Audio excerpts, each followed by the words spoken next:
So I played the hardest mode of Subnautica, which is also known as Hardcore mode. This means that if I die at any point, my world is erased and no longer available. This is how it went. I crash landed and immediately jumped into the water, snagging the materials that I would need to make some of the early game items. As I collected these items, I began to plan. This was not, you can believe it, my first run. I had learned a lot from my previous runs and had an idea of what my game plan should be. I was going to make the early game items and then focus on finding the mobile vehicle bay and the Seamoth. The Seamoth is basically a small submarine, and the mobile vehicle bay was how you made the Seamoth. After grabbing my materials, I headed back to the base and began by making a standard O2 tank, some fins, a repair tool,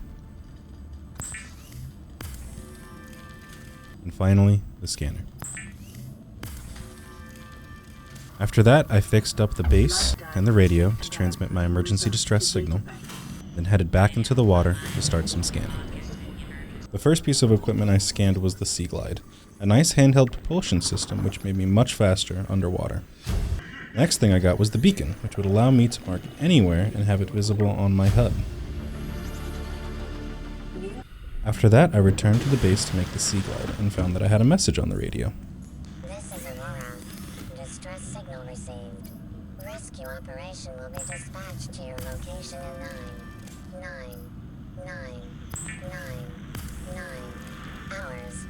Continue to monitor for emergency transmissions from other live ponds.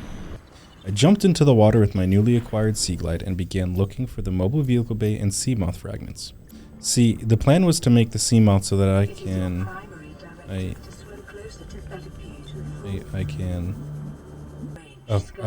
sorry about that. Turns out that finding the fragments proved to be more time consuming than I had expected. But I did end up finding them in the end. Along the way, I came across the bioreactor, which turns plants and animals into power. This was going to be very helpful once I started making my own homemade base. Now with both formulas in my PDA, I began to have a look at the materials I would need and started gathering those. To avoid using any more battery on my Sea Glide, I decided to just breaststroke the rest of the way home.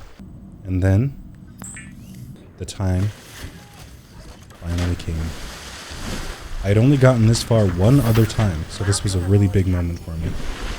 It meant it was time for part 2 of my grand plan. Part 2 of my grand plan was to go to the floating island, so that I can scan the buildings there, and then head back to my base to make a habitat builder tool, which would allow me to make a custom base. So this meant that now I was on my way to the island. There wasn't much trouble there, so I scanned what I needed and headed back to home. At home, I made the habitat builder tool, and made sure that I had enough materials to make a multi-purpose room, a hatch, and a solar array, so that I could have a home, a way into the home, and power respectively. I then made sure I also had materials for a fabricator, so that I can make things in this new home. This was a hard-learned lesson from one of my previous attempts. Once everything was in order, I set out to find a new destination for my new home. I came across these really cool-looking mushroom trees and decided that this would be a good first base home, which was an unfortunate assumption. Although, I did end up finding the moon pool, which was a way for me to charge the Seamoth. I then found a place to settle down and begin construction. It wasn't long though before I ran into an issue. I needed copper. And that was when this place showed its true colors. There was no copper here. See, limestone chunks have a 50-50% chance of producing copper or titanium. I must have gone through 5 limestone chunks in this biome and all of them were titanium. After switching biomes though, I was able to find a few copper, and after I collected them, this happened.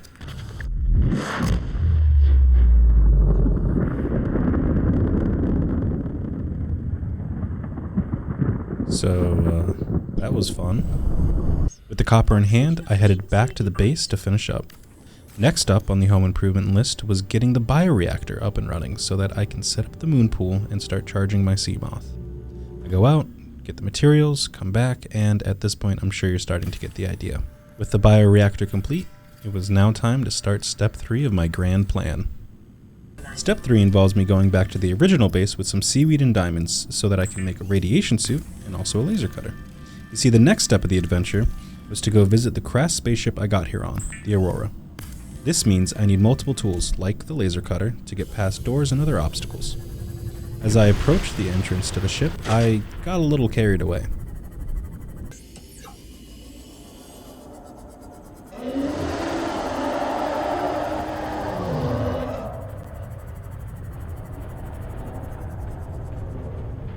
I then head into the ship, patch the holes in the generator power thing that is leaking radiation everywhere so that it can stop leaking radiation everywhere.